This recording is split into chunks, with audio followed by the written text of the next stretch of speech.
What is up, my dudes?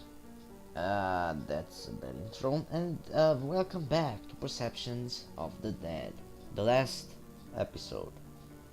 Um, the Perceptions of the Dead. Tyrone has made it his business to help solve the troubles of those afflicted by the undead.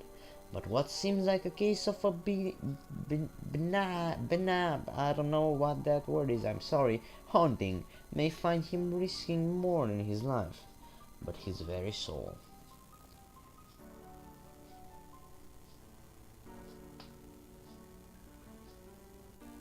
I'll be the first to admit, there's something a little sad about watching a pirated copy of the original Star Wars trilogy. It's been out for as long as I've been alive.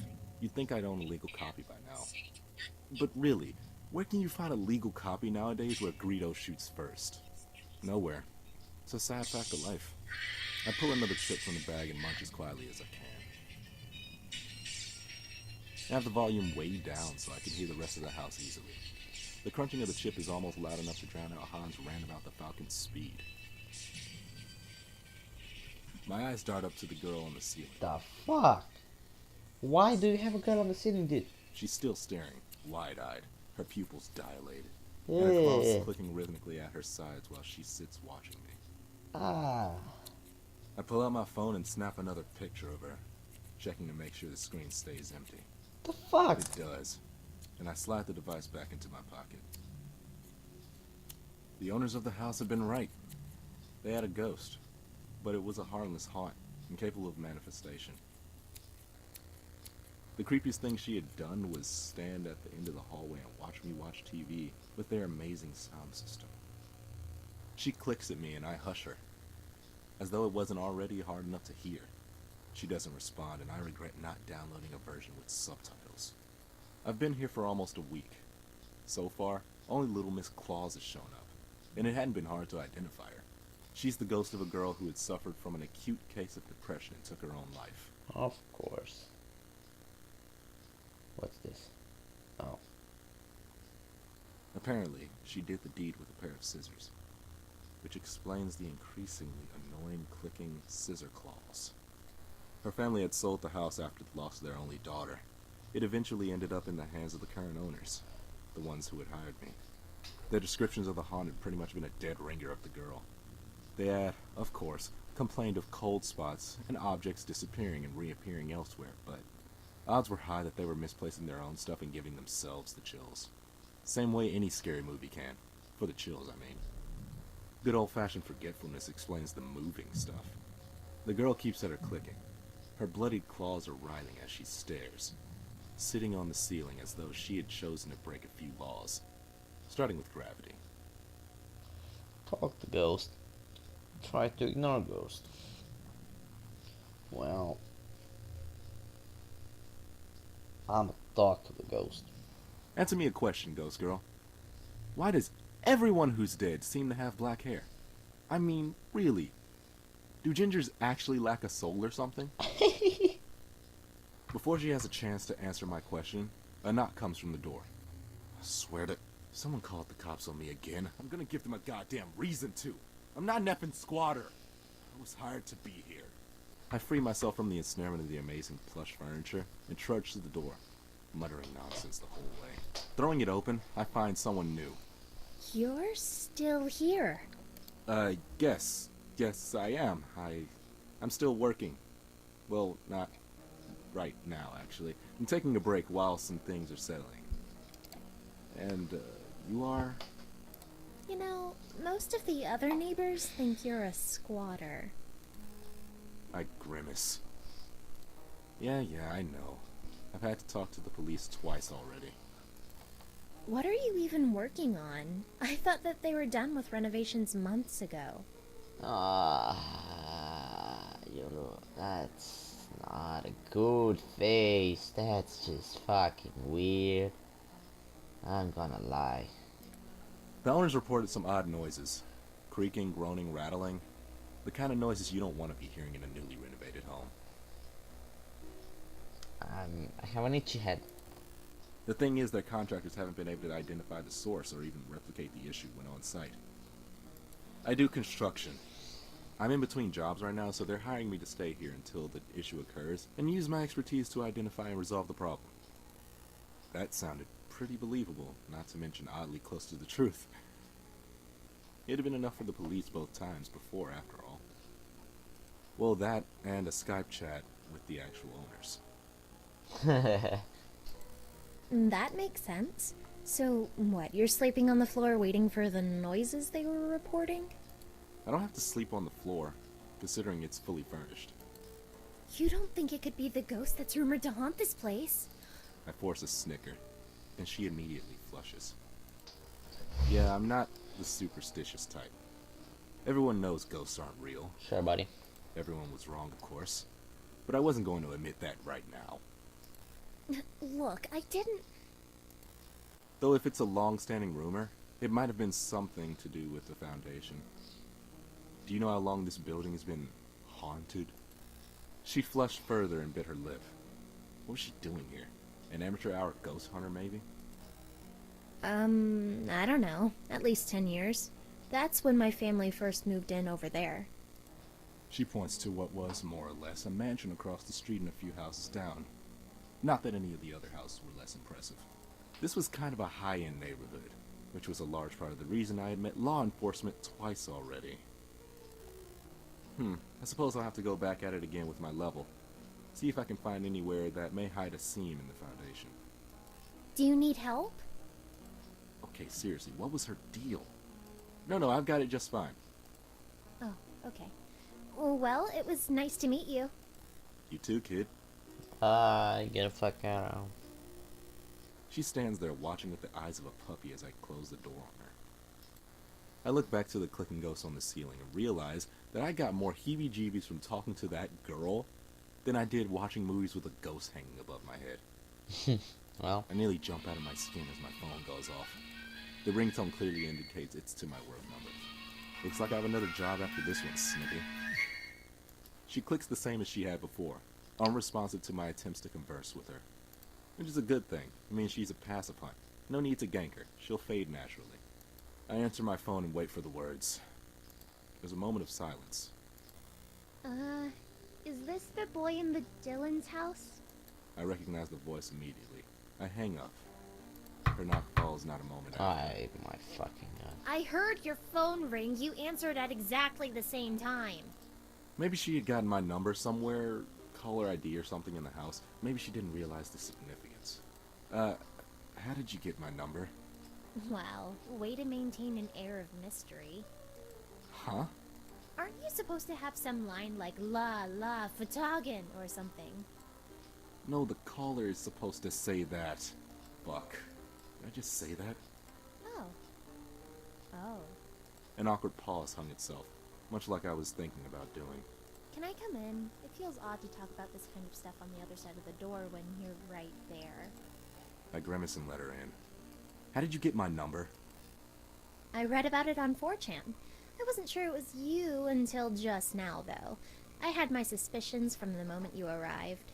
Someone posted my number on 4chan? You're nothing like I imagined from the urban legends, though. What, were you not expecting a black guy? Well, I was expecting someone tall and dark, so I suppose I was right in a sense. Oh, that's brave. A race joke. Why are you making it about that? Because I'm hoping it makes you feel uncomfortable and you'll leave. So, is it true? Is anything here? I almost turned to check on the girl in the ceiling, but maintained my gaze. Nothing that the tenants have to worry about, it would seem. That's an evasive answer. Will you leave if I give you some information? Yes. Well, maybe. It depends on what you tell me. I had figured as much. I'm a spiritualist. I work for folks who think they have ghosts. I flip up my hood. With the appropriate ambience, I strike a much more intimidating character. The girl's face paled a little. No kidding. The hood is actually one I stole from the body of a serial killer. Oh. His psychic residue left it with an aura of violence that would invoke fear. It's a long story. Well, you know what? Cut it tired, but I have time. What more would you know? Are they real? Yes, but they're so rare, you will never encounter one in your entire life. It was a half-truth. She wouldn't. She didn't have the spiritual perception. The lie lay in the rarity, as advertised by the clicking of the girl on the ceiling. Oh. Disappointment. Good. It shouldn't take much to push her towards boredom and a departure. She looks around the house, the disappointment slowly spreading to her face.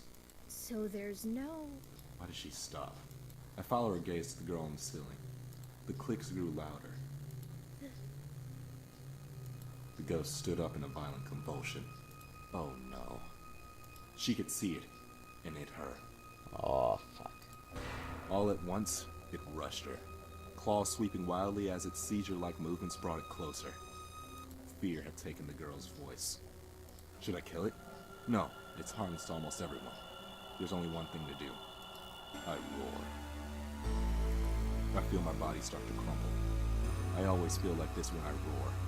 To tell the truth, I still don't even know what I'm really doing. Well, pretty much, yeah. But I can feel myself die, just a little. And let's just say when I actually die, I'm gonna be a handful of a haunt for my successor. The girl on the ceiling stops in her tracks. Well, yeah. Yep, there we go. A moment of pause and she retreats. Sitting back above the TV where she had watched me earlier, I let out a breath as my soul snaps back into place. Behind me, I hear desperate gasping. Great, maybe a panic attack will scare her off. Slowly she raises her arm. I follow the finger. It's not pointing at the girl on the roof. There's someone out there. I turn to the glazed glass door. Pressed flush against the glass is a face without features and hands with fingers too long. For the first time in years, I felt my blood run cold. No. What's wrong? Her voice is still panicked. Scream again! Make it go away! I try to speak, but my voice catches in my throat as its hand glides smoothly to the doorknob, and the handle begins to turn. I lunge to turn the deadbolt. What's wrong? What is it? Why can't I speak? Scream again! The handle stops rattling. The form steps away from the door, fading into obscurity of the frosted glass. No. No, what? She was in shock. It was a defense mechanism. I wish I could easily overcome my fear with it. We need to figure out a way to escape.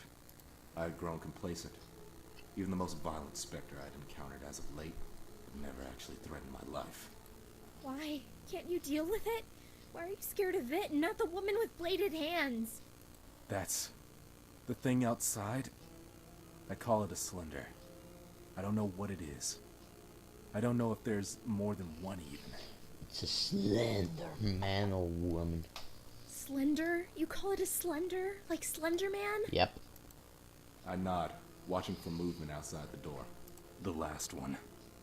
I wince just thinking about it. I've only ever met someone like me once. It killed them. Oh boy. It doesn't obey any of the rules. In the distance of the back of the house, I hear a rattle, and then a slow, deafening creak. She gasps, then stops her breath. Silence falls as even the clicking stops. It's inside. Oh God, it's here. Why did I come here? The ghost on the ceiling scuttles away, hurrying up the incline above the stairs. I try to steady my breathing. Slowly, I lean over, peering around the corner, down the hallway to the back half of the house. Oh boy, this is gotta be fucking bad. Now, put on your big boy pants because this is gonna get real. Are you ready? Just pause the video and just put on your big boy pants. I'm gonna give you a second. Yep. Done. Okay. Well, let's go. As still as the grave, it stands, a silhouette in the hallway. Fuck. Should I move? Should I run? The decision is made for me as a hand closes around my own. The sight is gone as I feel myself tug backwards. I turn, following the girl from across the street up the stairs. Why are we going upstairs? There's nowhere to escape from there. It's too late to change my mind. Behind me, at the foot of the stairs, it stands, still as stone. Run! I flee, retreating to the safety of the master bedroom, locking the door. What was I thinking? I should have just kept running. Why did I stop? Why did I think you would be different than anyone else? What? I thought you were strong. I mean, you are strong, that's obvious. You were able to travel so far. I just took a plane. Jesus, you're that strong? You can keep up that level of manifestation long enough to fly on a plane? What? I mean, I can appear within 10 miles of where I died, compared to the Whoa. boy that those creatures devoured. Whoa, whoa, whoa, whoa, whoa, whoa. You're a ghost? What are you talking about? I've never met a ghost as strong as you. I'm not dead. Abruptly, she stops in her tracks. Are you kidding? How can you be so strong and not realize you're dead? I'm not dead. Look, it doesn't matter what you think, because in a moment that thing is going to come in here. She grimaced, holding back tears. It's going to come in here and kill me again. I'm not ready for that. Dying once was bad enough. For a moment, the veneer fades and I see her, bloodied and bruised. She looked like she had been hit by a truck. You're a ghost? Splinters hit my shoulder. Oh, Jesus. I wheel around, finding my blade in motion, as fluid as only practice can provide. The creature fills the doorway, like a tombstone, and then it moves. Like oil sliding across a hot pan, the creature sidesteps me, ignoring me as if I were nothing more than a piece of furniture. It approaches the girl, and I hear her scream. I scream, reality becomes a blur, and I bring around my blade. Aim for the head or aim for the leg? Well, the leg ain't gonna do shit, so... It shatters harmlessly against the white flesh, as though it were glass dashed against a rock. I watch in confusion and horror as a seam tears open across its face.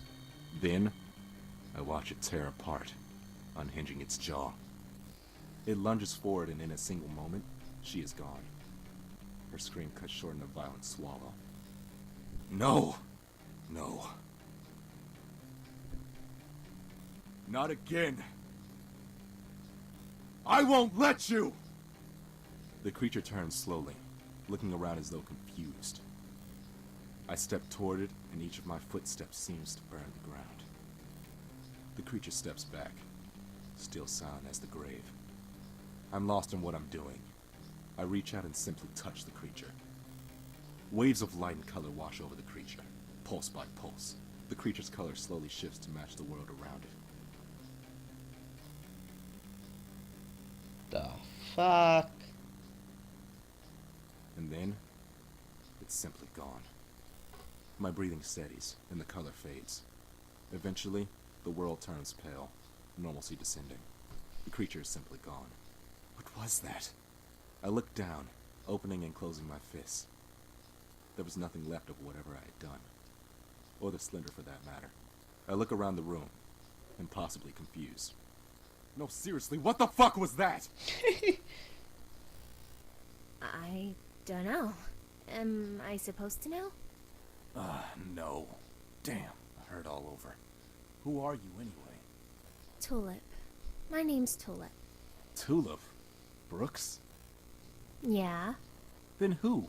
I turned to watch the scissor girl skitter away. I don't know. She's been here since before I died. I flopped back down, laying flat on the floor, and closed my eyes.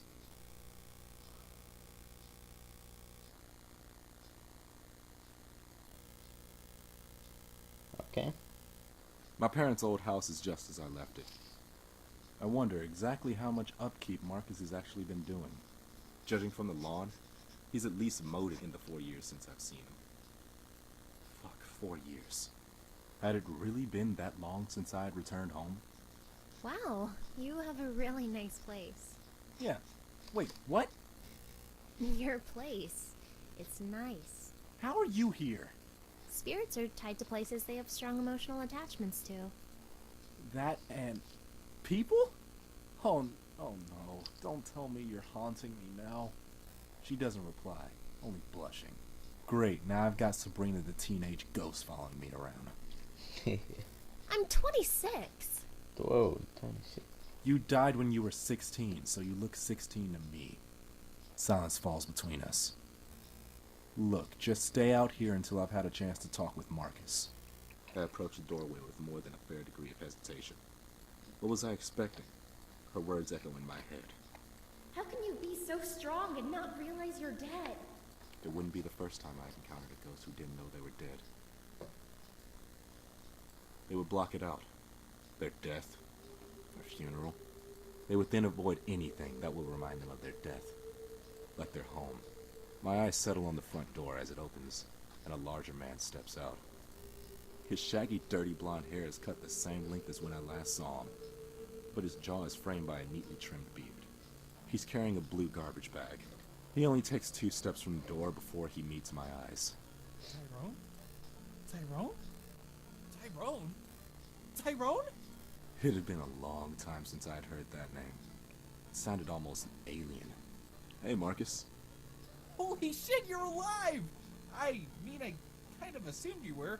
I hadn't been kicked out of your place by your next of kin yet. Man, it's so good to see you. I thought you were dead. Why'd you think that? Maybe because you've been gone for 4 fucking years? What the fuck have you been doing? Work, mostly.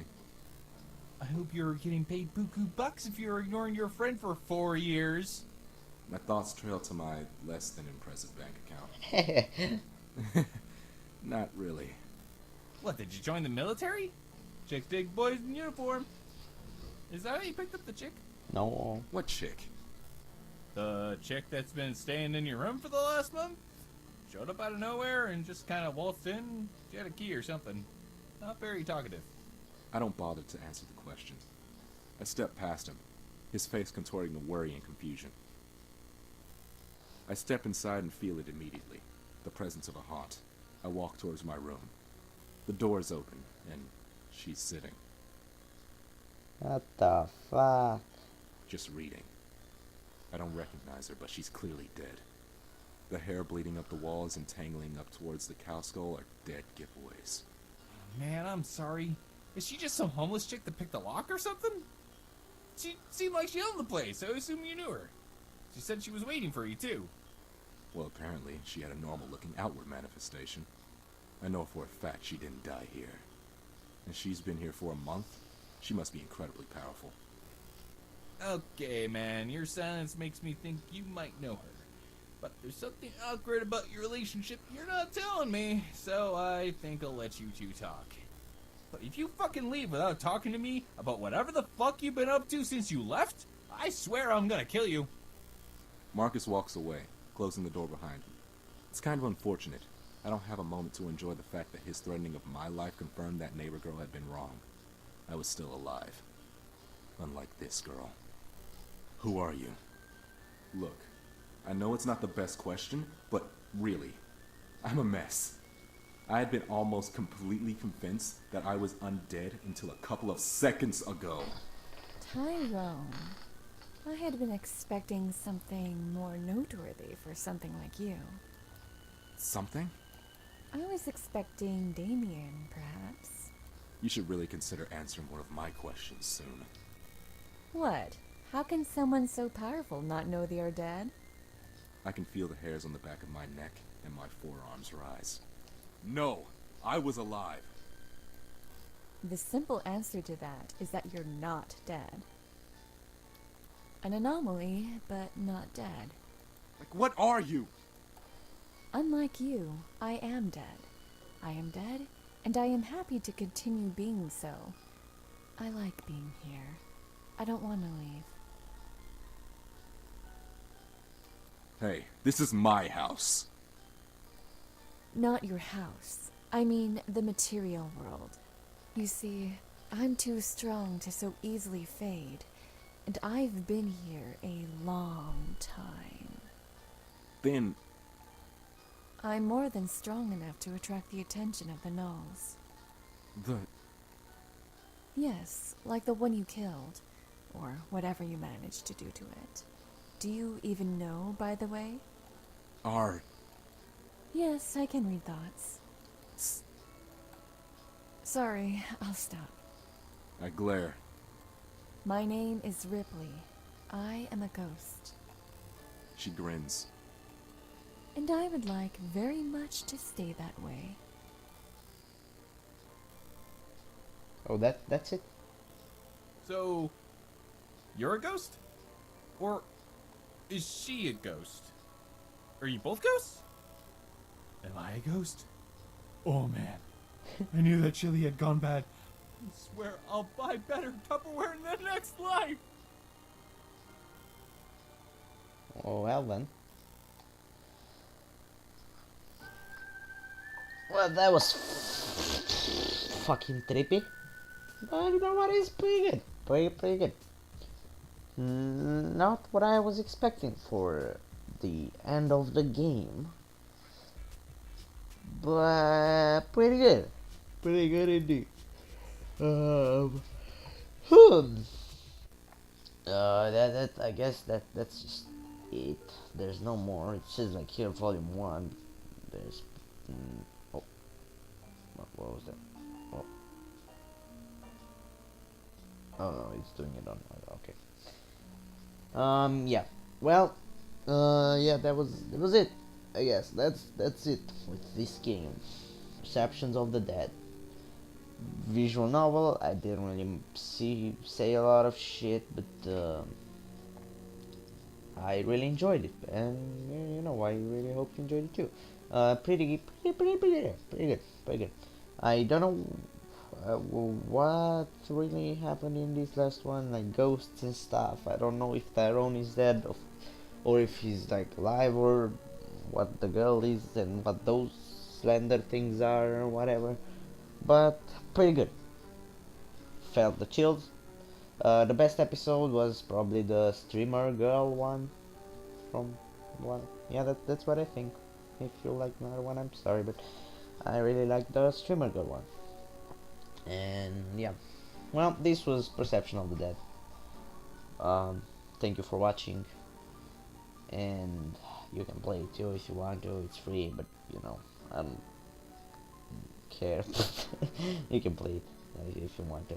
Yeah, thank you for watching, and I will see you in the next episode. Bye bye, bitches.